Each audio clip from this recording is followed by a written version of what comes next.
They laughed as he drifted alone through the void, one fragile human among towering alien mercenaries. A relic of a dying species, they mocked, their strange mouths twisting with amusement.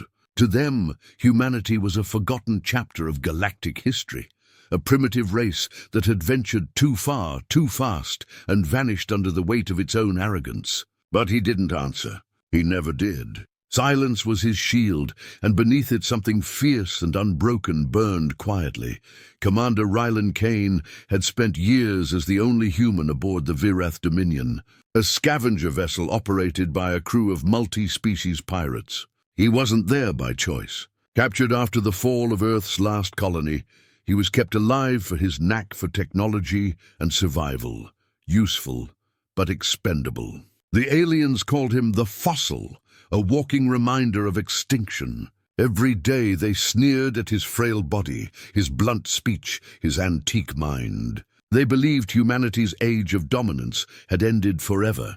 Yet when the Virath intercepted a distress signal from deep within the Veil Nebula, none of them had the courage to investigate. The nebula was cursed territory, filled with electromagnetic storms and ghost signals that could scramble even the most advanced navigation systems. But Rylan volunteered. Maybe it was curiosity. Maybe it was the quiet voice of something older than reason, calling to him through static and silence. The aliens laughed harder when he offered. "The Fossil wants to die," one hissed, its voice slithering like metal scraping glass. Let him go. One less mouth to feed, so they sent him, alone, in a battered shuttle barely holding together, to trace the mysterious signal. The Virath hovered at the nebula's edge, waiting for him to vanish so they could loot what was left. But as Rylan entered the storm, the mocking voices faded behind him, swallowed by waves of electric mist. He gripped the controls tight, the shuttle rattling violently.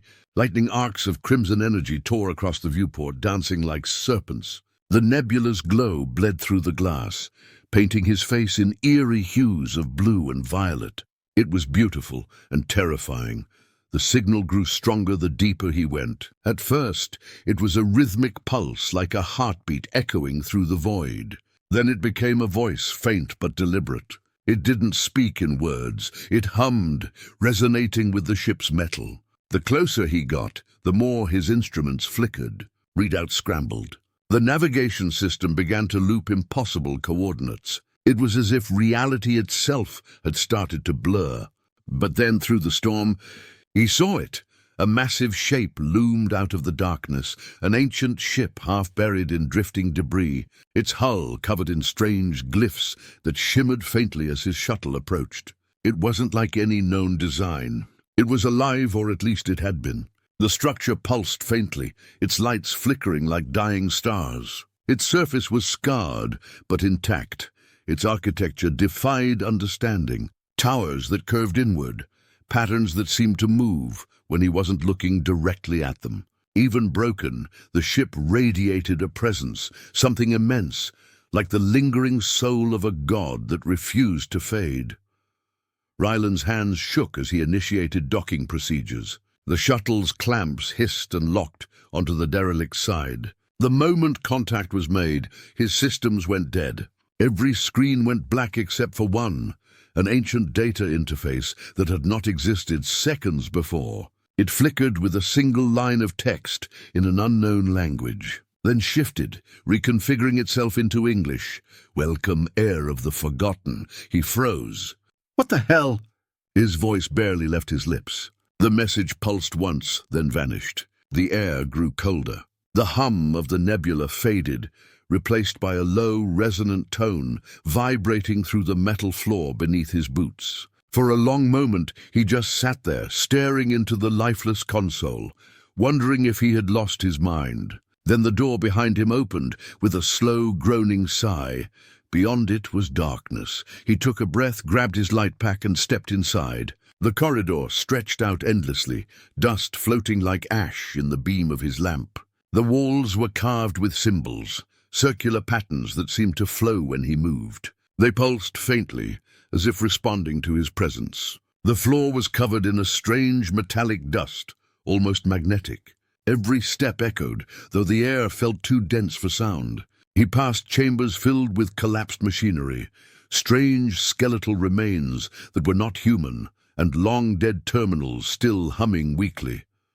Something about the place felt wrong, not just old forgotten, like it had been erased from time itself. The architecture bent logic, rooms connected in impossible ways. He could feel the hum in his bones now, almost like a heartbeat beneath the ship's surface. It was alive in some way he didn't understand.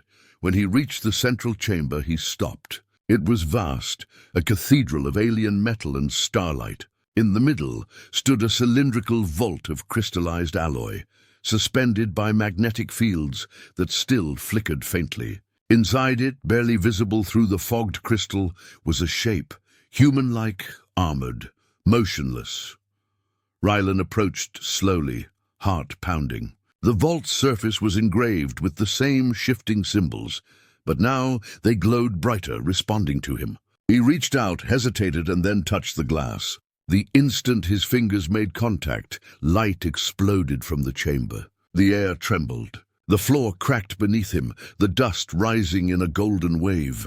His mind flooded with images, wars fought across galaxies, beings of impossible power forging weapons of pure energy, and a single human figure standing at the center of it all. Wrapped in silver fire, he stumbled backward, gasping, his head spinning. The vision faded as quickly as it came, leaving him in silence. Only now the vault was no longer sealed. A thin line of light ran down its surface, splitting open with a hiss. Steam poured out, swirling around his feet. The crystal walls slid apart, revealing the armor in full for the first time. It was breathtaking. It looked human in shape, but every part of it shimmered with motion, as though made from liquid metal frozen mid-flow. Its surface was etched with runes that pulsed faintly like veins. The design was both ancient and impossibly advanced. It radiated power, raw and sleeping. Rylan felt it, deep instinctual recognition, as if it had been waiting for him. His hand trembled as he reached toward it again, unable to stop himself. Then the ship moved. The entire structure groaned, lights flaring across the walls. Dust rained from the ceiling. He could feel it. Some massive system coming back online, something vast awakening from a dreamless sleep. The hum grew louder, resonating through his bones. And then a voice, not a whisper, not a thought, but something in between, spoke directly into his mind. Bearer identified. Rylan froze. The armor's eyes lit up, twin orbs of white fire. The chamber filled with light, brighter and brighter, until everything disappeared into brilliance. He tried to move, to speak, but couldn't.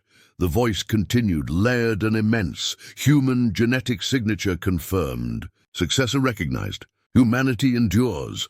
And then silence. When Rylan blinked, the chamber was dark again. Only the faint glow of the armor remained, pulsing softly in front of him. The storm outside the ship had gone eerily still. The mockery of the aliens seemed a lifetime away. He realized with a chill crawling up his spine that he had just awoken something the galaxy had long forgotten, and that nothing, not even extinction, was as final as it seemed. And somewhere, deep within the shadows of the alien ship, unseen mechanisms began to turn, ancient systems responding to their new master. The armor waited, and in the silence between heartbeats, Rylan understood one thing with absolute certainty. He was no longer alone. The airlock hissed open with a sound like a sigh from the dead. The stale air that escaped smelled of rust, ozone, and something faintly organic like petrified bones. Rylan Kane stepped through, his boots sinking slightly into the fine dust that blanketed the alien corridor. His helmet lamp cast a pale white cone of light, cutting through the gloom. Every step he took echoed, swallowed quickly by the weight of silence. It wasn't the silence of emptiness. It was the silence of something watching. He advanced slowly, scanning the walls. They pulsed faintly as if veins of light ran beneath their metallic surface. Strange geometric engravings curved across the passage. Symbols that moved when he wasn't looking directly at them, twisting in his peripheral vision. The deeper he went, the more he felt it. A pressure in the air, subtle but growing, like gravity itself, was bending toward some unseen center. His comm system crackled uselessly. The Vireth signal was gone. He was alone, but for the low hum that seemed to come from everywhere and nowhere at once. It wasn't mechanical, it was alive. He came to a wide atrium, its domed ceiling towering far above. At the center stood a structure, part machine, part altar. Long metallic spines rose from the floor, converging into a crystalline sphere that floated above a dais. It was shattered, split into luminous shards that hovered in midair, defying gravity. The energy within them flickered weakly, like dying embers. Ryland's suit sensors went wild, picking up impossible readings, energy density higher than a star's core, yet temperature near freezing. "What the hell is this place?" he whispered, though his voice was lost to the void. He moved closer, drawn as if by instinct. His gloved fingers brushed against one of the floating shards, and the entire chamber came alive. The walls flared with light. The glyphs burned gold. The hum rose into a low tone that vibrated through his chest. For a second he thought the ship itself might tear apart, but instead the energy flowed toward the far end of the atrium, toward a sealed doorway. The door opened on its own. Beyond it was a narrow corridor leading into blackness. The hum grew louder, almost musical now. Ryland's breathing quickened, his heartbeat syncing with the rhythm of that strange song. He could feel the pull again, deep and undeniable, as though the ship were guiding him to something. Every fiber of his being screamed to turn back, but his feet kept moving forward. At last, he reached another chamber, smaller but far more intricate. Its walls were lined with what looked like stasis pods, each one empty, their glass lids shattered. Whatever had been inside them was long gone. At the center of the room, however, was something that stopped him cold. Suspended within a transparent crystalline column floated a suit of armor. It was humanoid in shape, sleek and elegant, but nothing about it was familiar. It wasn't made of any material he recognized. Its surface rippled faintly, as though liquid silver had been frozen mid-motion. Glowing lines ran across it like veins of light, converging at its chest, where an emblem pulsed with slow, steady rhythm, almost like a heartbeat. For a long moment, he could only stare. He felt something deep within him stir, something ancient buried. The air vibrated faintly. He took a step closer. The closer he came, the stronger the resonance grew. The armor seemed to respond to his presence, glowing brighter with each heartbeat. He reached out a trembling hand and stopped inches from the glass. "Are you alive?" he whispered. The ship answered for it. The floor shook. The walls lit up with symbols, spinning faster, changing color. The hum grew into a deafening roar. Then, without warning, the crystal casing cracked. A hairline fracture snaked down its center, followed by a burst of light. Ryland stumbled back, shielding his eyes. The casing shattered completely, shards hanging momentarily suspended in midair before disintegrating into dust.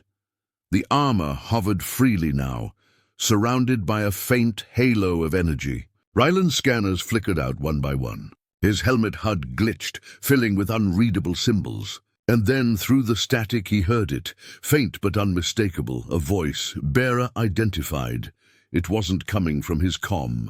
It wasn't coming from the air. It was inside his head, clear and resonant, layered, neither male nor female. He staggered backward, heart hammering. "Who are you?" "Genetic sequence match confirmed," the voice said again, calm and toneless. "Designation human, subspecies Sol origin. Status endangered. Successor found." He froze, breathing hard. "You know what I am?" "Affirmative." The armor began to shift. Plates of metal folded and unfolded like wings of light. The glow intensified, bathing the room in silver fire. "Wait, stop!" he yelled. But the armor didn't stop, it moved. Slowly, deliberately, it turned toward him. For a heartbeat they stood facing each other, man and machine, relic and survivor. Then the voice spoke again, but this time it sounded almost human. "You have come far, child of Earth. The galaxy has forgotten you." "But we have not." Ryland's throat tightened. He tried to speak, but the words wouldn't come. The armor extended a hand toward him, palm open, light pulsing like a heartbeat. "Take the mantle," the voice said softly. "Reclaim what was lost." Every rational thought screamed at him to run. But his hand moved on its own. The moment his fingers touched the armor's surface, it was like being struck by lightning. Energy surged through him, throwing him to his knees. His suit disintegrated, atomized by the contact. The armor flowed over his skin like liquid metal, wrapping him in light. He gasped, clawing at his chest, but the energy only grew stronger.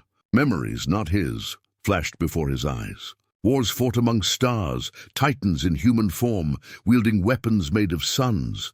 The rise and fall of civilizations. A figure stood among them, a warrior encased in this same armor, leading armies of men against alien empires. And then darkness.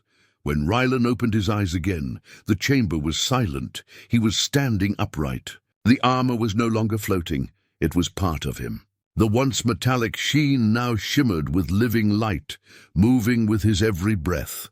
His senses were sharper, clearer. He could feel the entire ship around him. The humming of energy conduits, the faint whisper of systems coming back online. The armor spoke again, now inside him, part of his thoughts. Integration complete. He looked down at his hands, no longer flesh but silver light, bound by shape and motion. "What did you do to me?"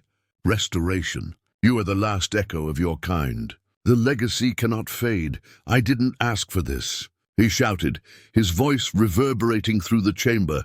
"Nor did they," the armor replied. "But history demands a witness." Suddenly the chamber doors burst open. Rylan turned instinctively, energy flaring around him like a storm.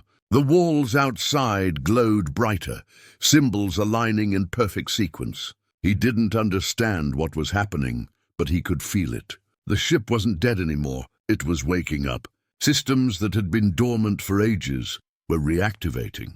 Power coursed through the corridors, humming through the armor's veins and his own. He stepped forward, each movement effortless, the armor responding like a second skin. His footsteps left faint ripples of light on the ground. The voice within him whispered again, quieter now, almost reverent, "Humanity endures."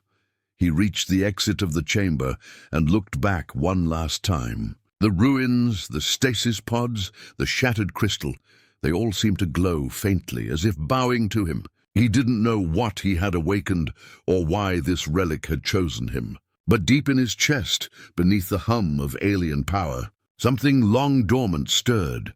Pride. The aliens who mocked him would see soon enough. As he walked toward the docking bay, the ancient ship shuddered, its engines flaring for the first time in 1,000 years. The nebula outside parted before it, trembling under its power. Rylan didn't know what awaited him when he stepped outside, but he could feel destiny unfolding. One pulse at a time, and somewhere deep within the armor, the voice whispered once more, calm, patient, certain, the galaxy will remember humanity. Through you. When Rylan emerged from the wreck, the aliens were already waiting for him, hovering in orbit like carrion birds. Their ships surrounded the derelict in a loose formation, weapons hot, engines humming. The Vyrath Dominion hung at the center like a spider in its web, its black hull glinting against the swirling colors of the nebula. Inside, the crew of mercenaries, scaled, feathered, chitinous, and cold-blooded, watched his tiny shuttle drift toward them. They were laughing again. "The fossil returns," one of them sneered over the comms. Its voice was slick with amusement. "Did you find ghosts, little human? Or did the nebula swallow your tiny brain?" Rylan didn't answer. His shuttle was silent, gliding without power.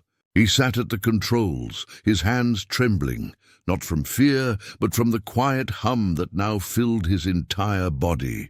The armor pulsed faintly beneath his torn undersuit, every movement of the metal flowing with liquid grace. It felt alive. It was alive. He could hear it breathing through him, resonating with his heartbeat. The ship's AI had long since died. Yet now the controls flickered with new symbols, alien glyphs, identical to the ones he'd seen on the derelict.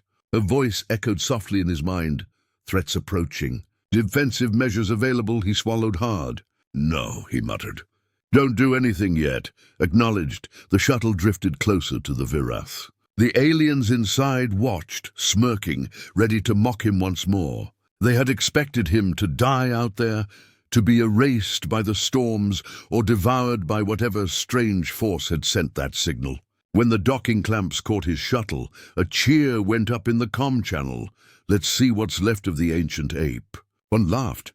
The bay doors opened, hissing with atmosphere as Ryland's shuttle landed inside. The moment the ramp lowered, blinding light spilled out. It wasn't the harsh glare of engines or weapons.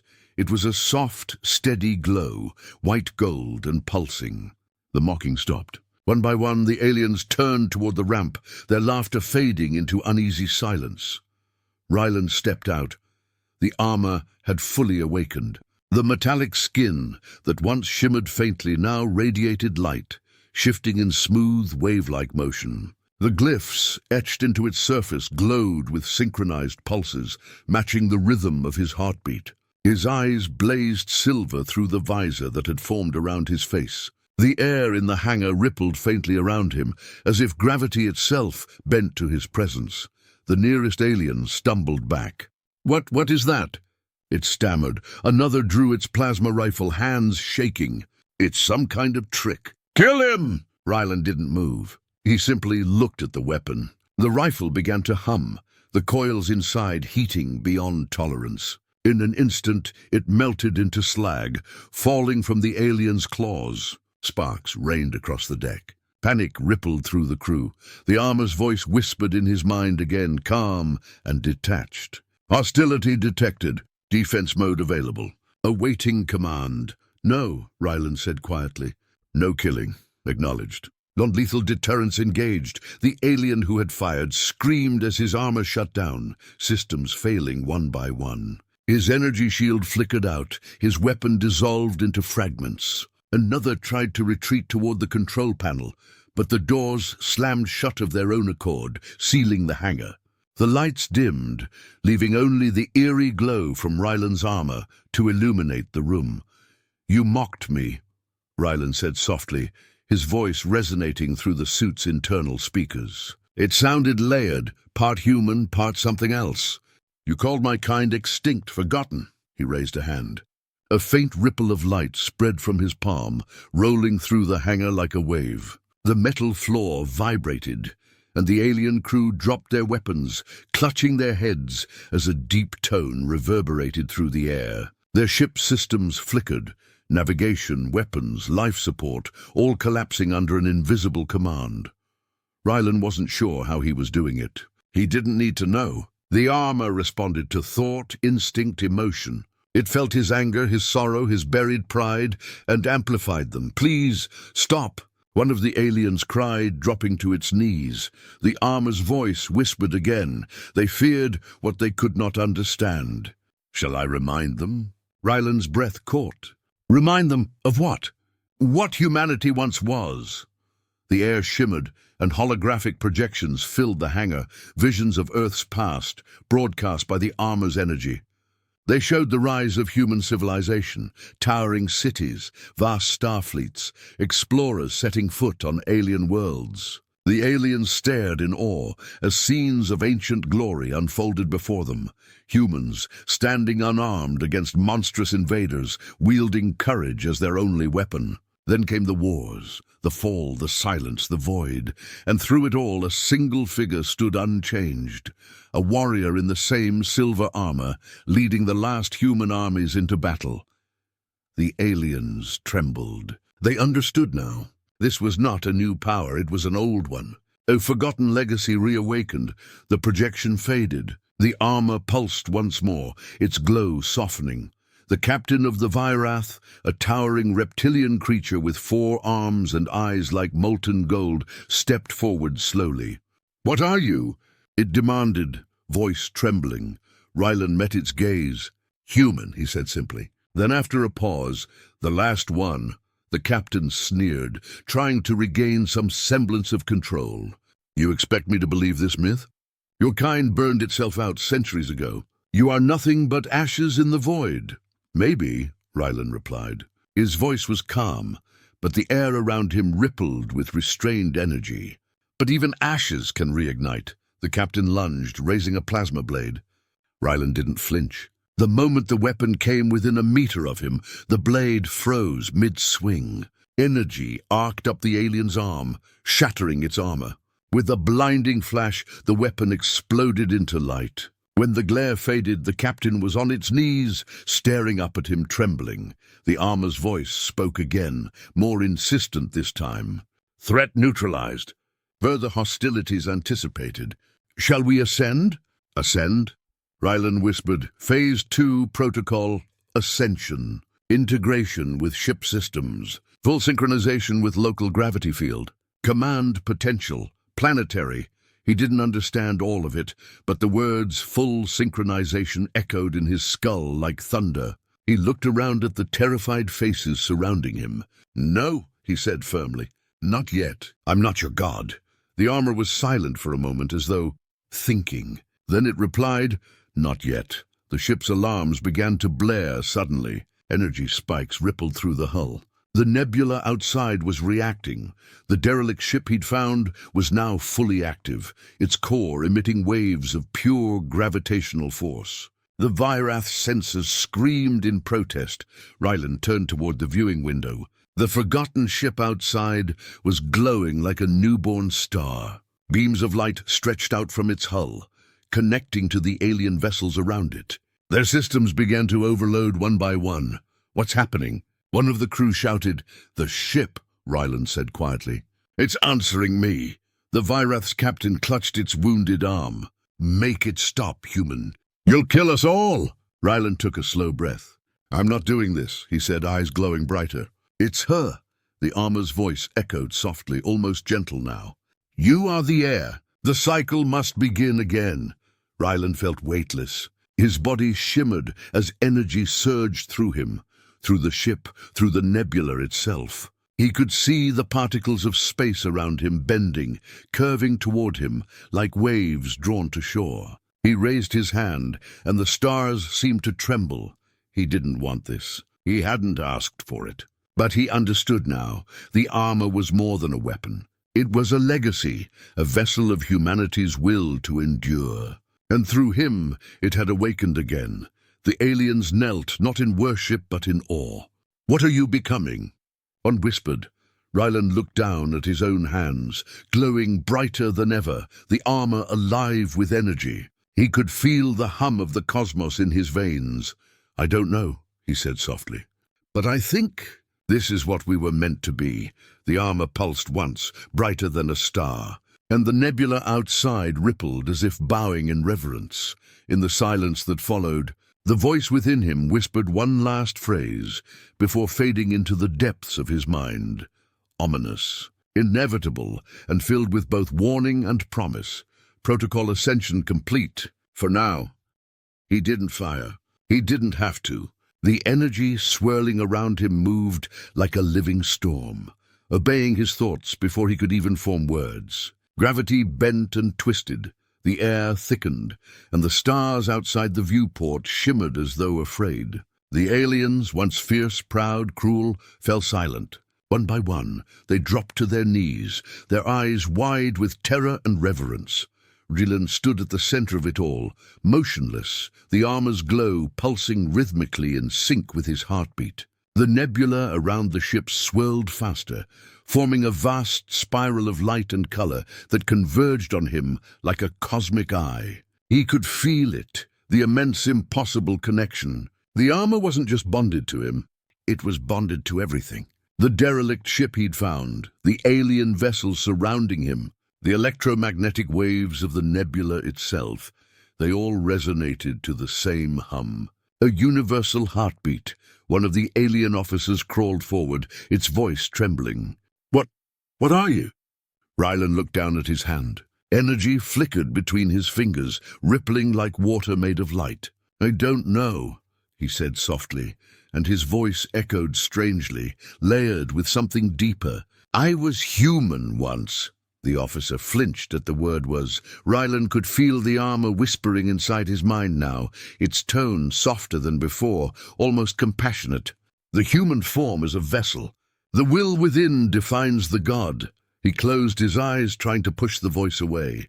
"I'm not a god, and yet you command the stars." Outside, the forgotten ship, his discovery, his curse, had begun to change. Its once dead hull pulsed with veins of light. Great engines that had slept for eons flared to life, pouring radiant streams of energy into the nebula. Ryland's mind filled with images again, flashes of memory not his own, worlds rising from ashes, civilizations reborn under a light like his, humanity reaching across galaxies, then vanishing. The armor spoke again. "We preserved what we could. The rest was lost to silence. But you are the spark. You are the continuation."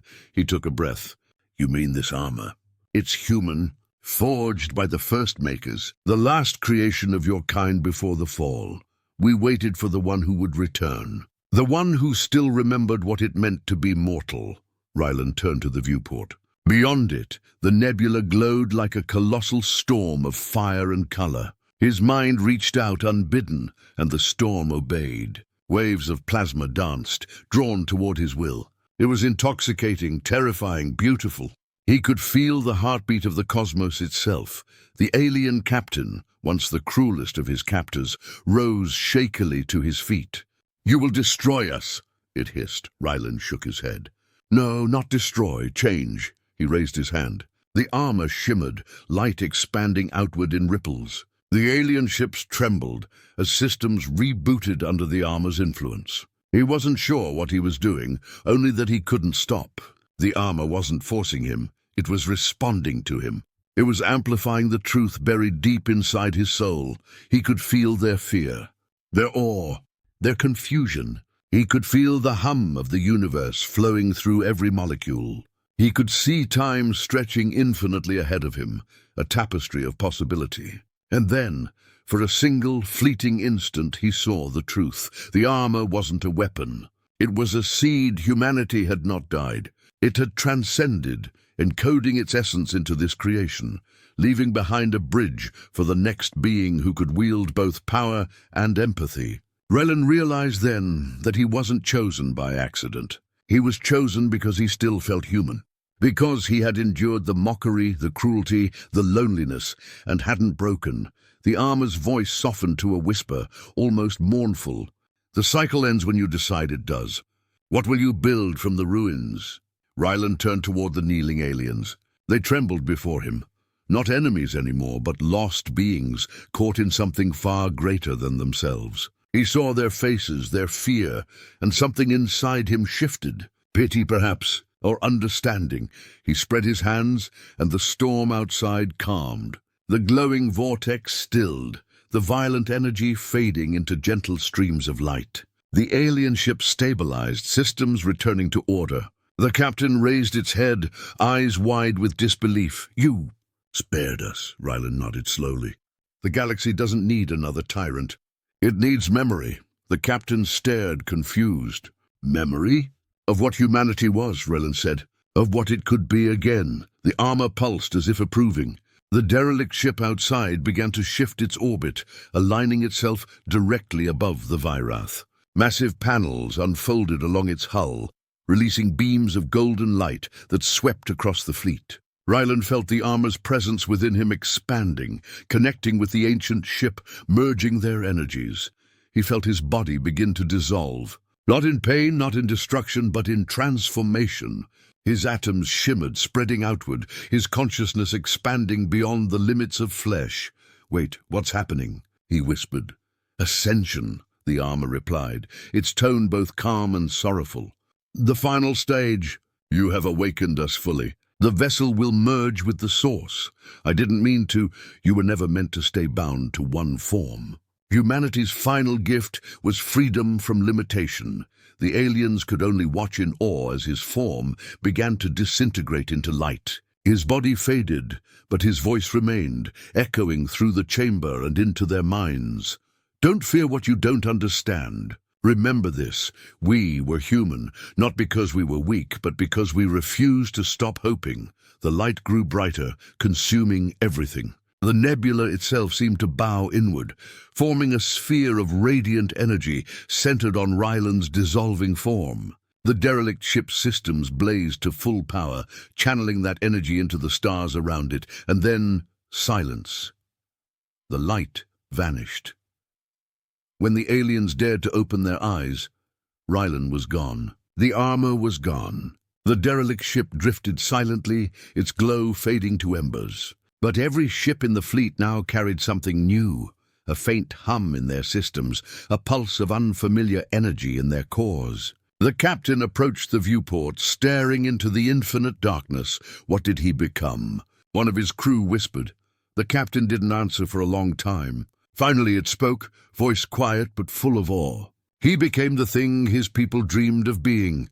Out in the void, where light met darkness, something shimmered, a faint constellation forming where Rylan had vanished. The pattern was unmistakable, a human hand reaching upward, and deep in the silence between stars, the ancient ship stirred once more. Its engines hummed faintly. Somewhere within its labyrinthine core, lights blinked to life, and the old voice whispered into the void, soft, patient, eternal, awaiting next bearer. The nebula closed behind it, sealing the wound in space, leaving only starlight where a man had stood. And though no one could see it across the galaxy, the pulse of the armor's energy began to echo, quietly, rhythmically, like a heartbeat returning to life. Humanity was gone, yes, but through him it was remembered. Through him it endured, and somewhere among the endless stars, the echo of his final words lingered, gentle, defiant, and infinite, the last man, and the first god.